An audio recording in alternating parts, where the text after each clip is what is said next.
Ano eh? Pasol? Kasi kakuha tag bugaong ano yung pasol ba? Lailay, color upat ikabuok. Tag-usa ko numi. Yan, nailabay. Napa din na de. Pero lamig gid yung pagkaon, guys. Parisan siyang suka nga pinakurat. Gadahan kag sili. Naatay ka lang kada eh. Tawagan ni isda nga sinugba. Excited na kayo na siya, guys, sa iyahang kanang tawag anang sila in term na ga? Pandato ni guys. Pandato. Pandato ni. Kanang pamingwit. Sila in term na ga? Fishing rod. Fishing rod. Bahala na siya, guys. Ako mukaon na jud ko dire. Kutsilyo guys, bay. Kaya lisod ko guys. Kasud na to guys, bay. Kaya nag-video ko. Check pa, tibek. Nasa, pandir, timbabo, check. Bog. Wala ako, mukaon na jud ko. Ay, usa diri, guys, ay nagpungko.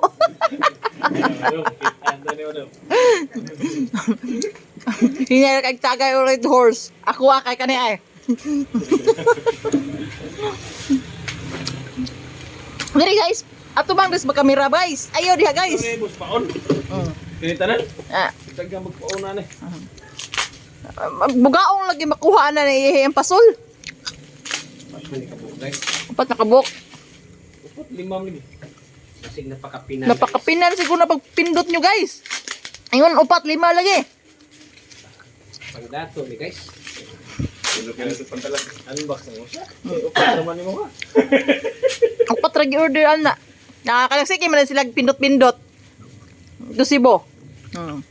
Muna resulta. Mabos niya. Upat rin mo na bawan. Diretso siguro sila kuan. Nagtukog tako na. Fishing rod. Mura magtako ko.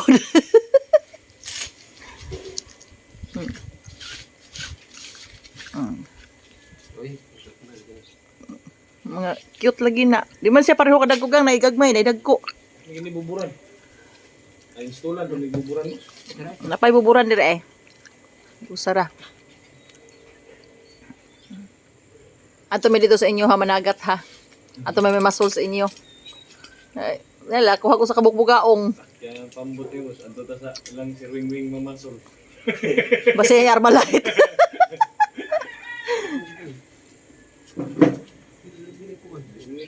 Masinig. Masig, madalang na niguro sa isda. Kakuha na yung isda na to, daan eh. Basta mauna to, guys. Nag-unboxing ka sila anang ilahang pampasul. Fishing rod kuno na sa mga dato. O sa mga pobre, pasol. Dugay kayo maka-unboxing. Gutom na ko, guys. Kaunon taning ilahang handa dire. Guys. Wala pa rin